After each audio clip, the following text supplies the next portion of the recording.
Hello అండి, అందరికీ నమస్కారం. Welcome back to food is life. Already మన ఇన్స్టాగ్రామ్ వైరల్ రెసిపీస్ సిరీస్ అయితే స్టార్ట్ చేశాము. ఆల్రెడీ 4 రెసిపీస్ అయితే నేను పోస్ట్ చేశాను. సో ఎవరైనా చూడకపోయింటే వెళ్ళి ఇప్పుడే చూసేసేయండి. ఇది 5th రెసిపీ అనమాట. సో ఇది మనకు వచ్చేసి ఇన్స్టాగ్రామ్లో చాలా నాకు బాగా నచ్చింది. ఈ రెసిపీ ఎలా చేయాలి అనేది ఇప్పుడైతే మనం నాతో పాటు చూసేసేయండి. ముందుగా ఒక బౌల్లోకి 1 కప్ వరకు గోధుమ పిండిని తీసుకున్నాను. ఇందులోకి టేస్ట్కి సరిపడా చూసుకుని సాల్ట్ కూడా వేసుకోవాలి. ఆ తర్వాత 1 స్పూన్ వరకు ఆయిల్ని కూడా వేసేసుకుని ఇలాగా అన్నీ కూడా బాగా కలిసేటట్టు మిక్స్ చేసుకోవాలి. ఆ తరువాత ఇందులోకి ఎంత సరిపడా వాటర్ కావాలో చూసుకుని కొద్ది కొద్దిగా యాడ్ చేసుకుంటూ ఇలాగ పిండి ముద్దలాగా కలుపుకోవాలి. మరీ గట్టిగా కలుపుకోవద్దు, మరీ మెత్తగా కలుపుకోకుండా మీడియం కన్సిస్టెన్సీలో ఇలాగ ముద్దలా కలుపుకోవాలి. ఆ పైన మళ్ళీ కూడా 1 స్పూన్ వరకు ఆయిల్ని వేసేసుకుని ఒకసారి బాగా అంతటిని కూడా మిక్స్ చేసుకుని పైన మూత పెట్టేసుకుని ఒక అరగంట సేపైనా కనీసం నాననివ్వాలి. ఇలా నానిన తర్వాత మనం ప్లేట్ తీసేసుకుని పిండిని మరొకసారి చేత్తో ఇలా గట్టిగా కలుపుకుంటూ ఉంటే మనకి చపాతీలు అనేవి చాలా మెత్తగా వస్తాయి. సో ఇప్పుడు ఇలా కలుపుకున్న దానిలోంచి ఒక చిన్న పోర్షన్ అయితే తీసేసుకుని ఉండలాగా ప్రిపేర్ చేసేసుకుంటున్నాను. ఇప్పుడు రాయి మీద కాస్త పొడిపిండిని వేసేసుకుని మనం ప్రిపేర్ చేసుకున్న ముద్దని ఇలా పెట్టేసుకుని దానికి మొత్తం కూడా పొడిపిండి బాగా అప్లై అయ్యేటట్టు కలుపుకోవాలి. ఇప్పుడు దాన్ని మనం చపాతీలాగా ఒత్తుకోవాలి. మనం చపాతీ పిండిని ప్రిపేర్ చేసేటప్పుడు దానిలో ఆయిల్ కొంచెం గోరువెచ్చగా ఉన్న ఆయిల్ పోస్తే మనకి చపాతీలు అనేవి మరీ సాఫ్ట్గా వస్తాయి. సో ఈసారి ట్రై చేసినప్పుడు గోరువెచ్చని నూనె అయితే వేసుకోండి, కంపల్సరీ మనకి బాగా మెత్తగా వస్తాయి. సో ఇప్పుడు చపాతీ పైన కొద్దిగా ఆయిల్ పోసేసుకుని మొత్తం కూడా స్ప్రెడ్ చేసుకున్నాను. ఆ పైన కొద్దిగా సాల్ట్ అయితే వేసుకున్నాను. ఆల్రెడీ మనం పిండిలో సాల్ట్ వేసాం కాబట్టి చూసుకుని కొద్దిగా వేసుకోండి. ఆ తర్వాత పైన కొద్దిగా కారము అండ్ అలాగే కొద్దిగా గరం మసాలా కూడా వేసేసుకోవాలి. ఇలా జస్ట్ అలా పైన స్ప్రింకిల్ చేసేసుకోవాలి. పైన సన్నగా కట్ చేసుకున్న కొత్తిమీరను కూడా వేసేసుకుని చపాతీకి అంతా కూడా బాగా పట్టేటట్టు ఇలా అద్దుకోవాలన్నమాట. ఇలా అద్దుకుంటే మనకి చపాతీ కాల్చినప్పుడు 2 సైడ్స్ కూడా విడిపోకుండా ఉంటాయి.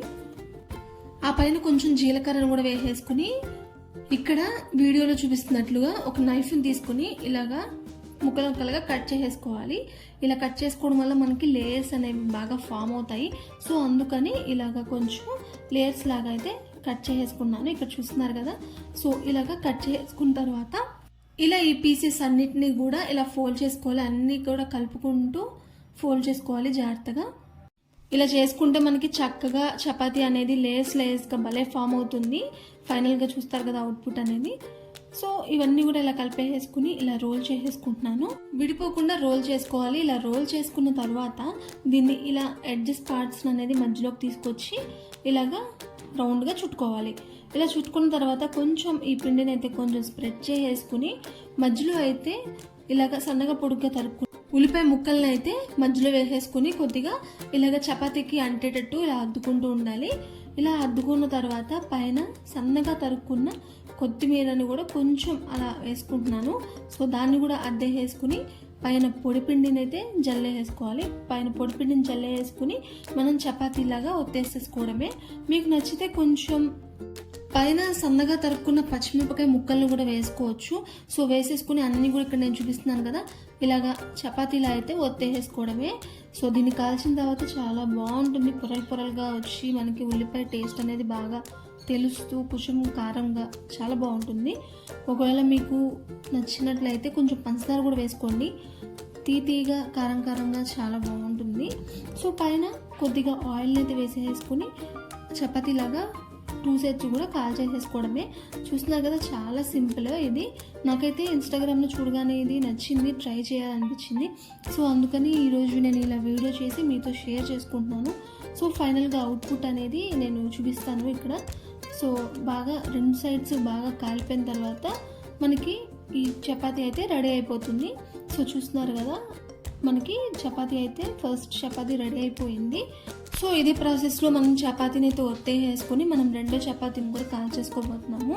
సో దాన్ని కూడా మనం పైన వేసేసుకుని కొద్దిగా పైన ఆయిల్ వేసేసుకుని హై ఫ్లేమ్లో 2 సైడ్స్ కూడా బాగా కాల్చేసుకోవాలి. ఈ రెసిపీ అయితే మనం చాలా సింపుల్గా ప్రిపేర్ చేసుకోవచ్చు. చూసారు కదా, ఎక్కువ ఇంగ్రీడియంట్స్ కూడా ఏం అవసరం లేదు. రొటీన్గా తినే చపాతీలు బోర్ కొడితే ఒక్కసారి ఇలా ట్రై చేయండి. సో చూసేసారు కదా, ఈ వీడియో కనుక మీకు నచ్చినట్లయితే please like, share and subscribe to food is life. Thanks for watching.